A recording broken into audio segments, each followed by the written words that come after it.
The House Prosecution Panel says it is ready for Vice President Sara Duterte's impeachment trial with or without a change in Senate leadership. And for the details, let's bring in our mobile journal, Amy Atienza. Right, Amy, okay, so how are the prosecutors preparing? Yes, Lord, kanina nga no, expected natin na magpakita sa Senate yung House Prosecution Panel including the 11 members of the panel actually. At pero nung minonitor natin itong Senate plenary session, hindi natin nakita. So we asked actually Bicol Saro Party List Representative Terry Ridon kung tumuloy pa nga ba sila doon sa supposed visit nila and observation sa pag-convene ng Senate Impeachment Court, and nasabi niya hindi na sila tumuloy. So silang 11 members ng House Prosecution Panel ay hindi na muna nagpakita dahil hindi na rin naman daw natawag, pero sinigurado niya din daw na earlier today ay nag-monitor sila nearby. So kapag kinailangan nga sila at hiningi yung presensya nila pagdating nga dito sa Senate Impeachment Court, ay nandoon sila at malinaw na maipapakita nila yung kanilang physical presence talaga doon sa Senado. So far ay nagkaroon din sila ng pagpupulong, though pagpupulong kaninang 10 a.m. no, though hindi pa natin nakuha talaga yung full details din kung may mga pinag-usapan pa ba dahil at around 12 noon na rin sila natapos no. So expected din natin na bukas at around 3 p.m. ay magkakaroon nga daw ng press conference itong House Prosecution Panel para mas mapag-usapan pa kung ano nga ba yung magiging preparasyon nila pagdating nga dito sa pag-convene ng Senate Impeachment Court at syempre sa pagsisimula din ng trial doon sa Senado. Lord? All right. Most of them are lawyers, no? But it's been some time since they've practiced. So we heard, of course, it's been confirmed naman that they will be getting private litigators, no? Practicing lawyers to help them. Any names so far given or lined up? So far sa end, no, Lord, ng private lawyers, wala pa tayong nakukuha. Most likely, yan din yung i-announce tomorrow. Pero kanina, during the filing din ng Makabayan Bloc Representatives pagdating dito sa resolution on Bato de la Rosa and also for the investigation of the Senate shootout incident just a few days ago, no, ay nasabi na rin naman ni Kabataan Party List Representative Reneco na isa naman siya sa spokesperson na yun nga na magpepresenta syempre for the House Prosecution Panel at makakasama rin no sa whole duration and the whole process of the Senate impeachment trial. All right. In terms of strategy, is there any word shared by at least the new spokesperson who will be joining us later? Yes, actually kanina ang narinig natin din no doon sa naging interview with Makabayan Bloc representatives and of course with Representative Reneco, ang nasabi talaga ay kailangan nga forthwith ay mag-proceed na itong impeachment trial pagdating nga sa Senado. Aside from that, meron din tayo kanina nga narinig na ulat kasama nga si Representative Joel Chua kung saan sinasabi niya no na itong Senate Impeachment Court at yung mga ipepresenta nilang ebidensya sa Senate Impeachment Trial, confident naman daw sila no na magiging malaking bahagi yung nakuha nilang mga datos at impormasyon sa mga ginawa nga nilang pagdinig sa House Justice Committee. Sabi niya, ang pinakamalakas daw din talaga ay itong ill-gotten wealth ni Vice President Sara Duterte kung saan nga maalala natin 6.7 billion pesos yung naging halaga ng kanyang red flag bank transactions kasama na nga nung sa kanyang asawa na si Attorney Man Scarpio. So ina-expect din niya na sana nga daw ay ma-fulfill no ng senators yung pagsusumpa nila dahil nga kanina nakita na natin doon sa Senate Impeachment Court na nanumpa na yung 23 senators present in that plenary session. So yun, naniniwala naman daw sila na mafulfill nga yung roles nila as senator judges. And of course, sabi din ni Representative Terry Ridon kanina, thankful naman daw sila dun nga sa pagko-convene ng Senate Impeachment Court at ang panig lang naman ng Kamara daw ay susundin nila no yung procedures ng impeachment pagdating nga dito sa Senado. si Congressman Ridon spoke 2 days ago, and he said that there are specific, kumbaga, specific names assigned for specific cases. He himself said that he will be in terms of unexplained wealth and confidential funds misuse. That will be his field. But is there any additional information you can add Well, to of that? course, yeah. Well, of course, aside from Bicol Sara Party List, Representative Ridon nga na who will be handling itong unexplained wealth, pati na rin yung confidential funds ni Vice President Sara Duterte, nasabi niya na din na itong si Justice Committee Chairperson Jervy Luistro, who will literally act as the chairperson for the House Prosecution Panel nga din, ay assigned doon sa 4 na articles of impeachment. So that's the confidential funds, unexplained wealth, yung bribery, pati na rin yung graft. Bukod pa dyan, makakasama din daw ni Representative Ridon si Congressman Joel Chua para nga dun sa pagtatalakay din. So most likely makikita natin sila, they will play by the numbers, and of course si Congressman Nonoy Defensor, dahil nakita na rin natin last impeachment ni Vice President Sara Duterte, he was assigned to handle yung grave threats ni VP Sara. So this year, this time around, siya din yung isa sa mga congressmen na mag-handle nga nun. All right. Thank you for that report. Our mobile journal in the House of Congress, Amy Atienza.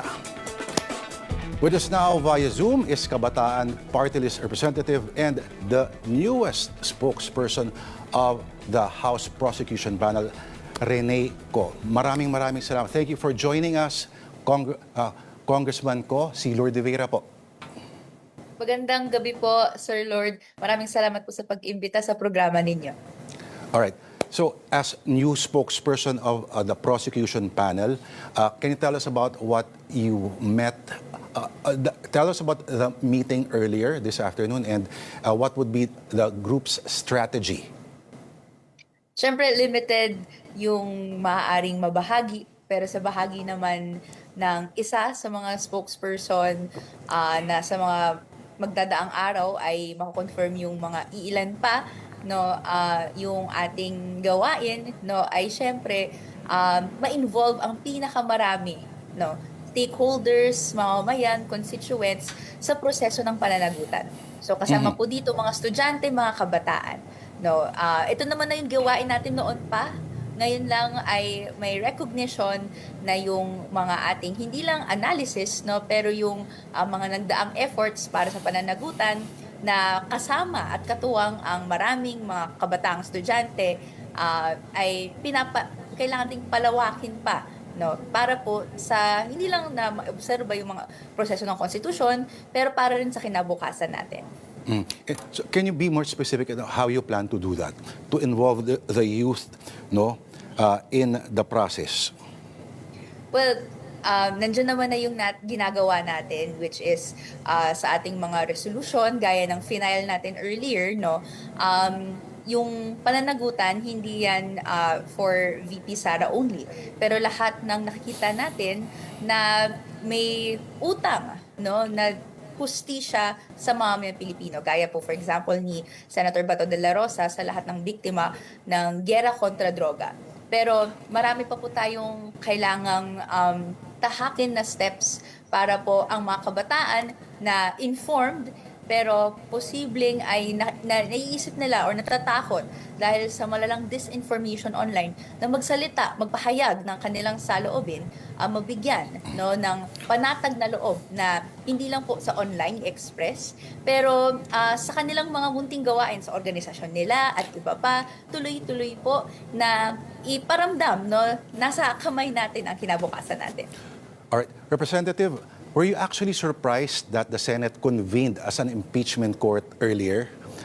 Or are you expecting further surprises anytime soon? Well, personally, in my personal capacity, may surprise tayo. May surprise akong naramdaman. Lalo na over the weekend, narinig natin, paulit-ulit na maaaring magkaroon ulit ng isang change of leadership. Pero ang panawagan naman natin noon at hanggang ngayon, hindi po dapat naapektuhan ng gulo sa Senate leadership ang proseso ng pananagutan. No? So kung sino man ang nandyan, no, consistent yung pressure ng mamamayan na hindi dapat makalusot, ang hindi pa rin sumasagot hanggang ngayon sa substance of the arguments na ngayon ay nasa articles of impeachment, or even yung mga kaalyado niya na tumatakbo literally from justice or from a warrant of arrest. So, inaasahan natin in the next coming days, pangahawakan ng Senate now convened as an impeachment court yung kanilang mga rules and regulations kung paano tutuloy-tuloy yung proseso. Siyempre, meron tayong fina-flag, throughout history, may mga iba't ibang moments na nakita natin na yung impeachment process, hinahanapan ng paraan para ma-shield from further heat yung nakasalang o yung akusado. Whether Like that yung be nangyari last year, no? Yeah, during the 19th Congress, may delay, literally na-transmit na yung articles ng February, may Supreme Court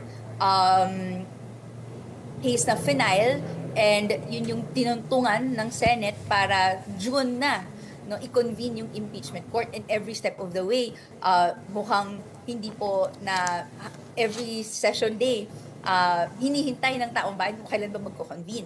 Or even historically, kay former President Estrada, nagkaroon nga ng motion kung bubuksan ba yung envelope or hindi. So ngayon may tanong din, meron bang mga ebidensya na maaaring hindi maikonsidera o hindi? Lalo na't meron pang box from BIR, nandun yung sealed tax return si VP Sara. So yung mga yan, mga agam-agam ng mamamayan.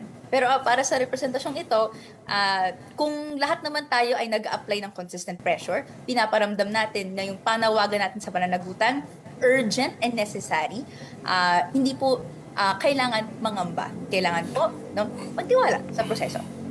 Representative Ko, are you at liberty to share with us if there's already a list of private prosecutors who will assist you in the prosecution?